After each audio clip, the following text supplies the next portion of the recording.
David Scott and Ron Dean, two Australians, two of the millions of people who died in the killing fields of Cambodia. Back in 1978, they set out on a sailing adventure that would end in one of the world's most notorious jails. Victims of a monster called Comrade Duch. Like so many casualties of war, their story was largely forgotten, filed away in the too hard basket. But there was one man, an Australian prosecutor, who refused to forget. And now, after 30 years, finally, there's justice.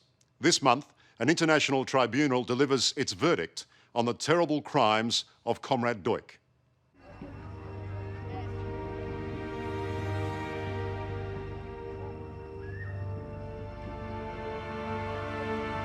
This is the Cambodia that tourists come to see, the magnificent Hindu and Buddhist temples of Angkor Wat. The ruins here date back to the 8th century. And it's hard to believe that in this serene place, a murderous dictator, Pol Pot, slaughtered almost 2 million of his own people in less than 4 years. In the last days of his rule, 2 young Australians were captured, tortured and murdered. And 30 years later, their killer is about to be sentenced.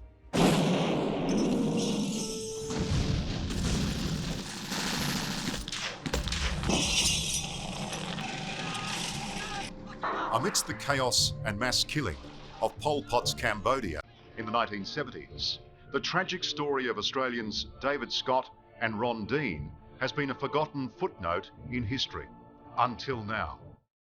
Scott and Dean couldn't have been in a worse place at the worst time, could they?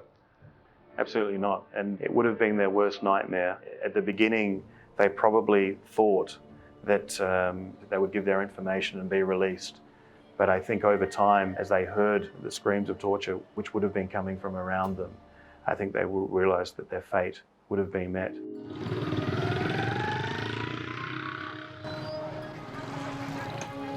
Bill Smith is a former cop from Adelaide, who's finally got the massive task of prosecuting those responsible for the killing fields of Cambodia. Good morning, Your Honours.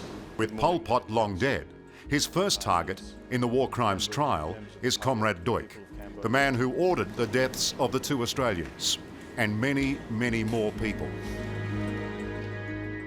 A former maths teacher turned mass killer.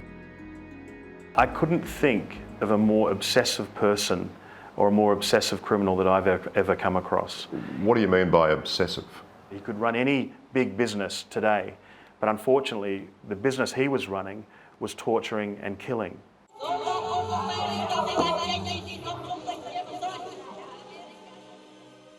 The dreadful era of communist leader Pol Pot began when his Khmer Rouge soldiers rounded up the entire population and emptied the capital, Phnom Penh, banishing everyone to labour camps in the countryside. They just emptied the city in 2 days. More than 2 million people streaming out of the city, being pushed, herded like cattle. Does it seem like 30 years ago? No, because I can see it. Yeah, it's very vivid with me, yeah. New York Times journalist Sidney Schanberg was one of the only Westerners to escape Cambodia alive. His story was told in the feature film The Killing Fields. Just a minute, he's with me! Just a minute, he's a journalist and he's with me! He watched the beginnings of a genocide. As Pol Pot set about creating a pure peasant society. Modern technology was rejected, money burned, and the calendar reset at year 0. Any imagined enemy was eliminated. Now, who did they single out? Well, they singled out anybody who had worked for the other side, anybody who worked for an American, anybody who worked for the government. Anybody who wore glasses was somebody that was believed to be in the bourgeois class. Anybody who had an education. Anybody who spoke another language. So, anybody with a few brains? Yeah.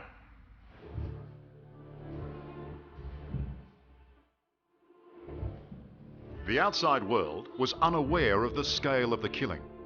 And so it was that David Scott from outback Western Australia and Ron Dean from Port Kembla stumbled into the killing fields while on a sailing holiday. The two Aussies were sailing along the coast here on their way to Thailand. And out in these waters, they would have had really no idea as to the scale of the genocide that was unfolding on the mainland. But at 1 a.m. in the morning, the horror came to them. A Khmer Rouge patrol boat intercepted their yacht, and at gunpoint, they were taken straight to the capital, Phnom Penh, and into the living hell that was the S-21 prison. They were blindfolded and handcuffed. When they arrived at the high school, they didn't know where they were. S-21 was where Comrade Duch ran a brutally efficient bureaucracy of death.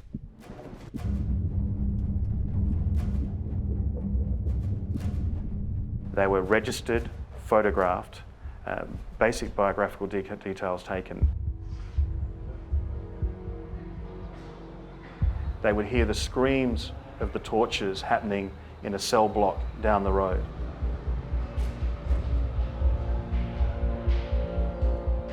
Other detainees were used as medical experimentation, and they were operated on alive. This is not a science fiction movie. This is S-21, and it was the most horrific facility and treatment of human beings that I've ever seen. Chum Mai saw it firsthand. As one of a handful of survivors of S-21, he told us what he and every prisoner, including the Australians, were forced to endure. So this is where they dragged you by the ear in here. Every morning, he was ordered to lie on the floor, where they unshackled his leg and arm irons. Right here, there was a table with a typewriter on it. On the right, there were electricity cables, and on the left, there were whips. They forced prisoners to confess, in writing, they were CIA spies. Chum begged for mercy, but they applied electric shocks, ripped out his nails, and whipped him for 12 days and nights.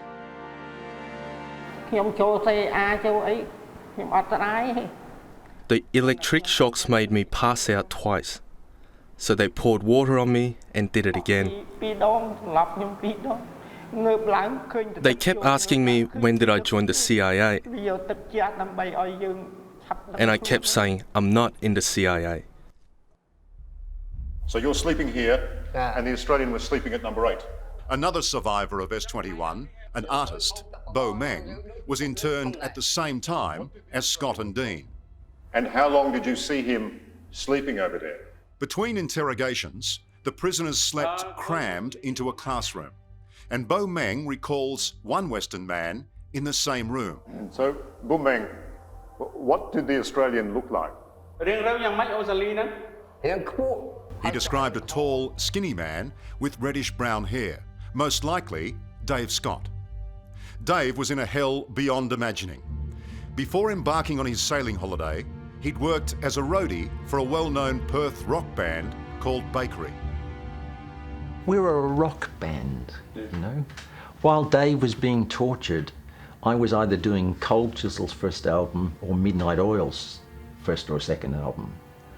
You know, just as a human being, you cannot imagine, and perhaps you shouldn't imagine, what it is that they went through.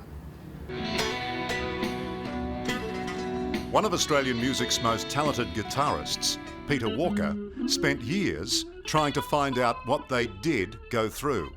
One clue is their written confessions.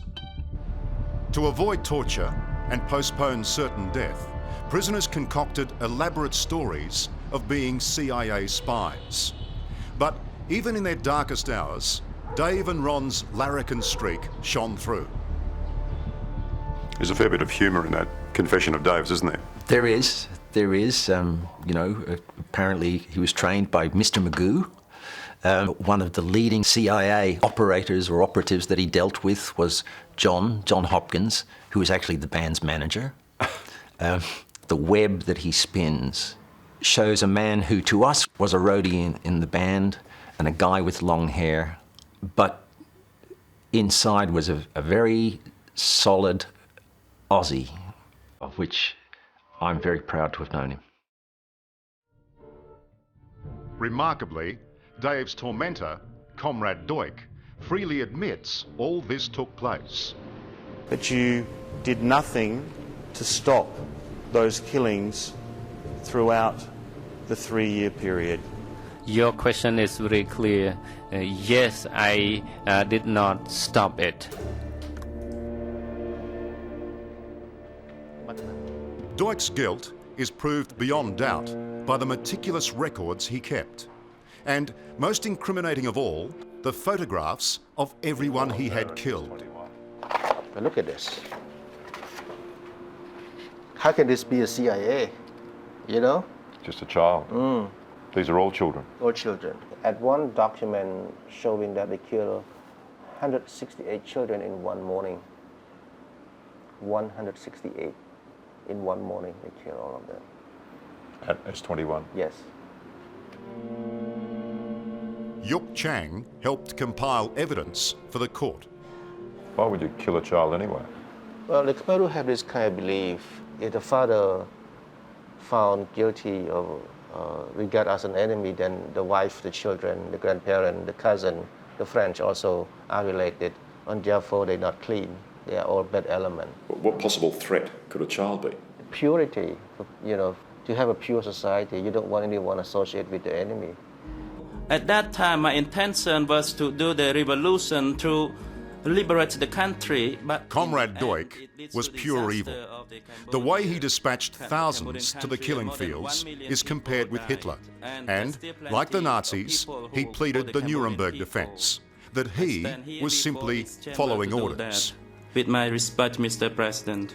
But Bill Smith demolished that excuse. And the more he talked, it was very hard for him to keep covering the lie, because he had so much autonomy within S21 that he was able to order the killing without his senior leaders even knowing about it. Regarding the Westerners, finally, towards the end of his trial, came answers about the fate of 12 Westerners who died at S21, including Dave Scott and Ron Dean. In this chilling, matter-of-fact terminology, Duch described how he had them smashed. After that, they had to be smashed. That is, they had to be beaten to death and their bodies had to be burned to ashes.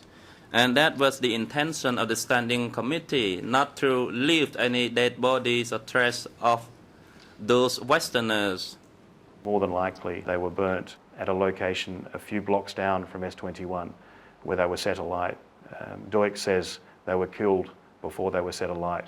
Another witness has said that that wasn't the case in relation to one of them.